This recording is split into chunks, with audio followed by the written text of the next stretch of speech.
Bonjour à tous et bienvenue.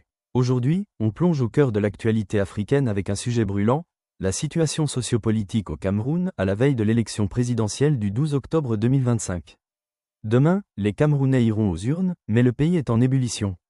Entre tensions politiques, conflits armés et frustrations populaires, on décrypte tout ça pour vous. Abonnez-vous et activez la cloche pour ne rien rater. Allons-y. Commençons par le contexte politique. Le président Paul Biya, 92 ans, est au pouvoir depuis 1982 et vise un 8e mandat. Ça pourrait le porter à près de 50 ans à la tête du pays. Ses supporters, comme le maire de Buea, David Mafani, louent son expérience pour assurer la stabilité et des projets de reconstruction dans le Grand Nord. Mais pour beaucoup, comme le souligne l'International Crisis Group, son règne a affaibli les institutions démocratiques. Le judiciary, l'organe électoral ELECAM et le Conseil constitutionnel sont dominés par des alliés du RDPC, son parti. L'opposition est en miettes et réprimée. Maurice Kamto, le principal rival de 2018, a été exclu en juillet 2025 par ELECAM, une décision vue comme une manœuvre pour éliminer les menaces.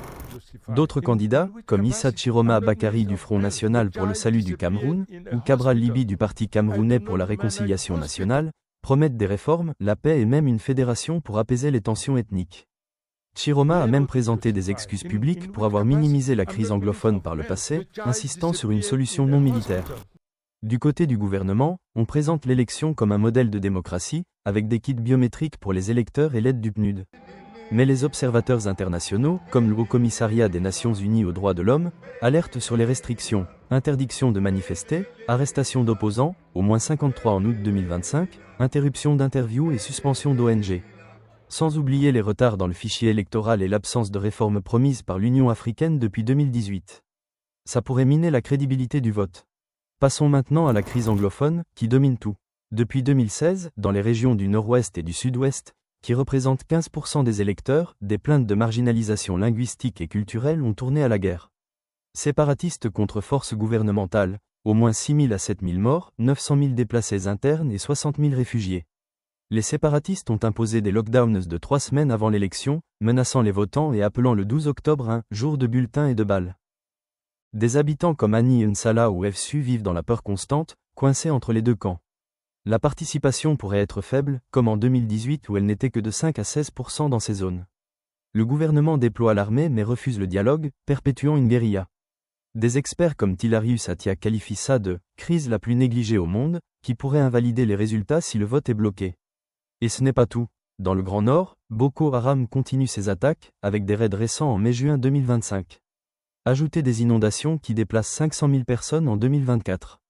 Le gouvernement investit $1 milliard en reconstruction, mais la violence perturbe l'accès aux urnes. Sans oublier les tensions ethniques en ligne, entre Boulou et Bamilek, qui risquent de virer à la violence locale. Sur le plan socio-économique, avec 28 millions d'habitants dont 60 à 80% ont moins de 40 ans, le Cameroun croule sous le chômage des jeunes autour de 40%, l'inflation, la corruption et des services publics défaillants. Des jeunes comme Vanina Nzekui rêvent de « 109 » et fuient le népotisme. Biya promet de prioriser les jeunes et les femmes, mais les critiques pointent l'absence de congrès au RDPC depuis 2018 et des scandales comme les fonds Covid-19. Pourtant, l'inscription massive des jeunes 65% des nouveaux électeurs en 2024 montre une soif de changement. Mais ça pourrait mener à des protestations si les résultats sont contestés. Enfin, les risques sont élevés. L'International Crisis Group et Access Now parlent d'instabilité possible, avec des manifestations inspirées de 2018 où des opposants ont été emprisonnés. L'ONU appelle à lever les restrictions et à combattre la désinformation. L'Église catholique, via l'archevêque Samuel Kleda, exige un dialogue et une transition. Des idées comme un cessez-le-feu électoral, une amnistie pour les prisonniers politiques et un code contre les discours haineux circulent. En résumé, le gouvernement vend une stabilité, mais le Cameroun est divisé par des crises sécuritaires et des frustrations qui pourraient exploser si l'élection n'est pas vue comme juste. Les pro-gouvernementaux parlent d'avancées, mais la majorité des critiques appellent à des réformes urgentes pour éviter le chaos. Qu'en pensez-vous? Laissez vos commentaires ci-dessous, likez si ça vous a plu, et partagez pour informer. Suivez l'actualité demain pour les résultats. Merci d'avoir regardé, et à bientôt.